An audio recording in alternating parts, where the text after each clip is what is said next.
श्री द्वारकेश्वर जयति चैनल में आप सभी का स्वागत है। आज हम सुनने जा रहे हैं विजया एकादशी का महात्म्य। श्री गणेशाय नमः। युधिष्ठिर ने पूछा, वासुदेव, फाल्गुन के कृष्ण पक्ष में किस नाम की एकादशी होती है, कृपा करके बताइए। भगवान श्री कृष्ण बोले, युधिष्ठिर, एक बार नारद जी ने कमल के आसन पर विराजमान होने वाले ब्रह्मा जी से प्रश्न किया, सूर्यश्रेष्ठ, फाल्गुन के कृष्ण पक्ष में जो विजया नाम की एकादशी होती है, कृपया उसके पुण्य का वर्णन कीजिए। ब्रह्मा जी ने कहा, नारद सुनो, मैं एक उत्तम कथा सुनाता हूँ जो पापों का अपहरण करने वाली है। यह व्रत बहुत ही प्राचीन, पवित्र और पापनाशक है। यह विजया नाम की एकादशी राजाओं को विजय प्रदान करती है, इसमें तनिक भी संदेह नहीं है। पूर्व काल की बात है, भगवान श्री रामचंद्र जी 14 वर्षों के लिए वन में गए और वहां पंचवटी में सीता जी और लक्ष्मण जी के साथ रहने लगे। वहां रहते समय रावण ने चपलतावश विजयात्मा श्री राम जी की तपस्विनी पत्नी सीता जी को हर लिया। उस दुख से श्री राम जी व्याकुल हो उठे। उस समय सीता जी की खोज करते हुए वे वन में घूमने लगे। कुछ दूर जाने पर उन्हें जटायु मिले, जिनकी आयु समाप्त हो चुकी थी। इसके बाद उन्होंने वन के भीतर कम्बंद नामक राक्षस का वध किया। फिर सुग्रीव के साथ उनकी मित्रता हुई। तत्पश्चात श्री राम जी के लिए वानरों की सेना एकत्रित हुई। हनुमान जी ने लंका के उद्यान में जाकर सीता जी का दर्शन किया और उन्हें श्री राम जी की चिन्ह स्वरूप मुद्रिका प्रदान की। यह उन्होंने महान पुरुषार्थ का काम किया था। वहां से लौटकर वे श्री रामचंद्र जी से मिले और लंका का सारा समाचार उनसे निवेदन किया।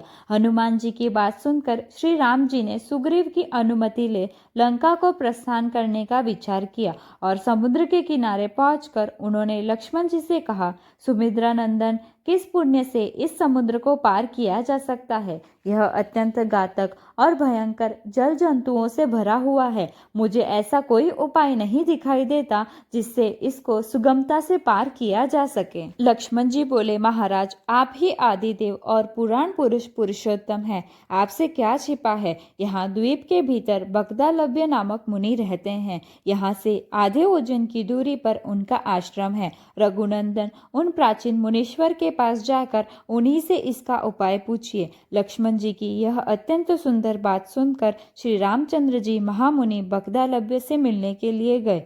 वहां पहुंचकर उन्होंने मस्तक झुकाकर मुनि को प्रणाम किया। मुनि उनको देखते ही पहचान गए कि यह पुराण पुरुषोत्तम श्री राम जी है, जो किसी कारणवश मानव शरीर में अवतरणीय हुए हैं। उनके आने से महर्षि को बड़ी प्रसन्नता हुई। उन्होंने पूछा, श्री राम जी, आपका कैसे यहाँ आगमन हुआ? श्री राम जी बोले, ब्राह्मण, आपकी कृपा से राक्षसों सहित लंका को जीतने के लिए सेना के साथ समुद्र के किनारे आया हूँ। मुने, अब जिस प्रकार समुद्र पार किया जा सके वह उपाय बताइए, मुझ पर कृपा कीजिए। बगदालव्य ने कहा, श्री राम जी, फाल्गुन के कृष्ण पक्ष में जो विजया नाम की एकादशी होती है, उसका व्रत करने से आपकी विजय होगी। निश्चय ही आप अपनी वानर सेना के साथ समुद्र को पार कर लेंगे। राजन, अब इस व्रत की फलदायक विधि सुनिए। दशमी का दिन आने पर एक कलश स्थापित करें। वह सोने, चांदी, तांबे अथवा मिट्टी का भी हो सकता है। उस कलश को जल से भरकर उसमें पल्लव डाल दे। उसके ऊपर भगवान नारायण के स्वर्णमय विग्रह की स्थापना करें। फिर एकादशी के दिन प्रातःकाल स्नान करें। कलश को पुनः स्थिरता पूर्वक स्थापित करें। माला, चंदन, सुपारी तथा नारियल आदि के द्वारा विशेष रूप से उसका पूजन करें। कलश के ऊपर सप्तधान्य और जौ रखें। गंध, धूप, दीप और भांति भांति के नैवेद्य से पूजन करें। कलश के सामने बैठकर वह सारा दिन उत्तम कथा, वार्ता आदि के द्वारा व्यतीत करे तथा रात में भी वहां जागरण करें। अखंड व्रत की सिद्धि के लिए घी का दीपक जलाए। फिर द्वादशी के दिन सूर्योदय होने पर उस कलश को किसी जलाशय के समीप, नदी, झरने या पोखरे के तट ले जाकर स्थापित करें और उसकी विधिवत पूजा करके देव प्रतिमा सहित उस कलश को ब्राह्मण के लिए दान कर दे। महाराज, कलश के साथ ही और भी बड़े बड़े दान देने चाहिए। श्री राम जी, आप अपने युद्धपतियों के साथ इसी विधि से प्रयत्नपूर्वक विजया का व्रत कीजिए, इससे आपकी विजय होगी। ब्रह्मा जी कहते हैं, नारद जी, यह सुनकर श्री रामचंद्र जी ने मुनि के कथना अनुसार अनुसार उस समय विजया एकादशी का व्रत किया। उस व्रत के करने से श्री रामचंद्र जी विजय हुए।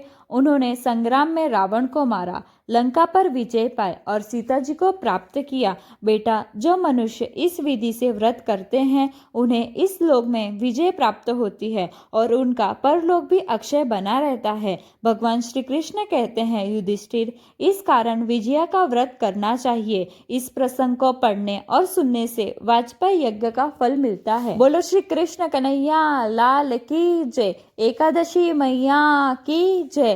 श्री कृष्ण गोविंद हरे मुरारी, हे नाथ नारायण वासुदेवा। श्री कृष्ण गोविंद हरे मुरारी, हे नाथ नारायण वासुदेवा। श्री कृष्ण गोविंद हरे मुरारी, हे नाथ नारायण वासुदेवा। वीडियो देखने के लिए धन्यवाद। हमारे इस वीडियो को लाइक एंड सब्सक्राइब करें। आपको यह वीडियो कैसा लगा कमेंट में बताएं। बेल आइकन बटन दबाना ना भूलें। जय श्री कृष्णा। राधे राधे।